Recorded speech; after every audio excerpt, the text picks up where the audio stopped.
প্রিয় দর্শক, আসসালামু আলাইকুম রহমতুল্লাহ।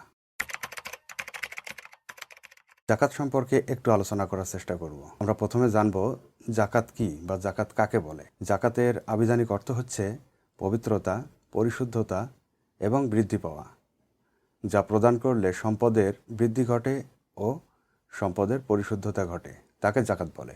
এক কথায় যদি বলতে যাই, সম্পদের বৃদ্ধি ও পবিত্রতা লাভ করাকেই জাকাত বলে। জাকাত কি ফরজ? হ্যাঁ, জাকাত অবশ্যই ফরজ। আল্লাহ পাক যতবার নামাজের কথা বলেছেন, নামাজের পরপরে জাকাতের কথাও বলেছেন। নামাজ রোজার মতোই জাকাতও ফরজ। তবে নামাজ রোজা যেমন সবার জন্য ফরজ, জাকাতটা ঠিক তেমনটা নয়। জাকাতটা সবার জন্য ফরজ নয়। আসুন এই বিষয়ে একটু জানার চেষ্টা করি। 52.5 তলা রৌপ্য এবং 7.5 তলা স্বর্ণ বা এই পরিমাণ সম্পদ যদি কারো থাকে, তার জন্য জাকাত প্রদান করা ফরজ। এই অনুপাতে সম্পদ হিসাব নিকাশ করে যতটুকু জাকাত আসে প্রদান করতে হবে।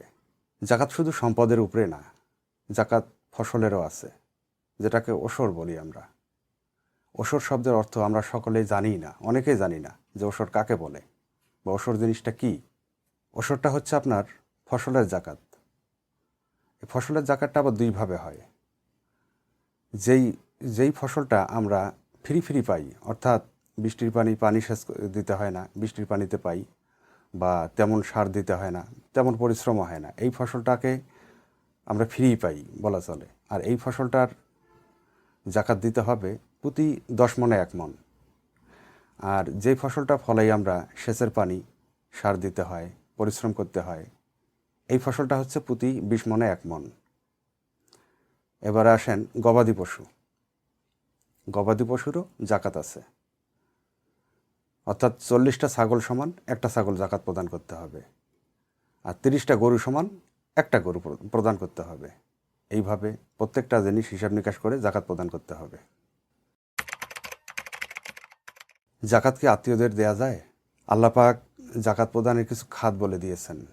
সেই খাতের মধ্যে যদি কোনো আত্মীয় স্বজন পড়ে যায়, তাহলে অবশ্যই তাকে জাকাত দেয়া যাবে। সে আত্মীয় হোক বা যে কেউ হোক, সকলকে দেয়া যাবে। জাকাত কি একজনকে দেয়া যায়? বিশেষ কোনো ক্ষেত্রে, অর্থাৎ যাকে আপনি জাকাত প্রদান করবেন, সে যদি ঋণগ্রস্ত হয় আর এই ঋণের বোঝা মাথায় নিয়ে সে অনেক দিন যাবত চলে আসছে, ঋণটাকে পরিশোধ করতে পারছে না। ধরুন সে ব্যক্তির ঋণ আছে 10,000 টাকা, পক্ষান্তরে আর এক ব্যক্তি জাকাত প্রদান করবে, তার জাকাতের পরিমাণটা প্রায় ওই রকম।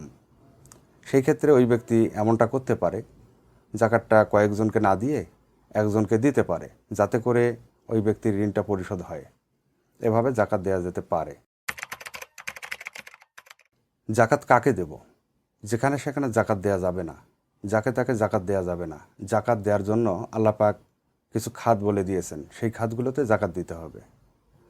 এ বিষয়ে একটু আলোচনা করার চেষ্টা করি। সব তো বলতে পারবো না, একটু বলার চেষ্টা করব। প্রথমে ফকিরকে জাকাত দিতে হবে। এখন ফকিরটা আসলে কে, এইটা জানা জরুরি। যে জীবিকা অর্জনের জন্য অন্যের মুখাপেক্ষী, তাকেই ফকির বলে। সে হতে পারে বৃদ্ধ, হতে পারে শিশু, বা অন্য কেউ হতে পারে। এক কথায় তার জীবিকা নির্বাহের জন্য সে অন্যের মুখাপেক্ষী, তাকেই ফকির বলে। এরপরে আসেন মিসকিন। আমরা অনেকে ভাবি যে ফকির এবং মিসকিন একই জিনিস। না, ফকির এবং মিসকিন দুইটা আলাদা জিনিস। মিসকিনটা কি? যে নিজের জীবিকা অর্জনের জন্য যে উপার্জন করে, সেই উপার্জনে তার সংসার চলে না, অর্থাৎ তার যে উপার্জন তার থেকে তার চাহিদা অনেক বেশি। এমতো অবস্থায় সংসার সে চালাইতে পারে না, নিজেও ভালোভাবে চলতে পারে না। এক কথায় কোনো বেলা খেয়ে থাকে, কোনো বেলায় না খেয়ে থাকে। আবার নিজেকে মানুষের সামনে পরিবেশন করে খুব পরিপাটি করে, বুঝতে দেয় না যে তার অভাব আছে। আবার আত্মসম্মান বোধে কারো কাছে হাতও পাতে না, তাকে দেখে বোঝার উপায় নেই যে সে অভাবে আছে। এক কথায় গরিব ভদ্রলোক। আল্লাহ পাক এদের ব্যাপারে বলেছেন, এদেরকে খুঁজে বের করো এবং এদেরকে খাবার দাও, এদেরকে সাহায্য করো। মূলত এদেরকেই মিসকিন বলে। ঋণগ্রস্ত ব্যক্তি।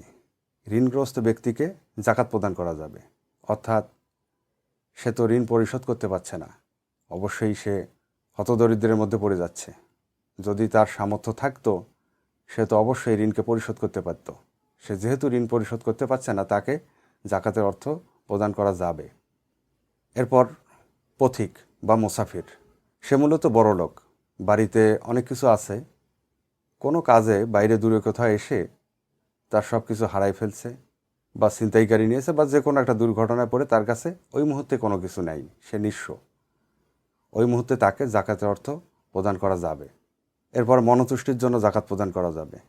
গলদেশের মুক্তিদানের জন্য জাকাত প্রদান করা যাবে।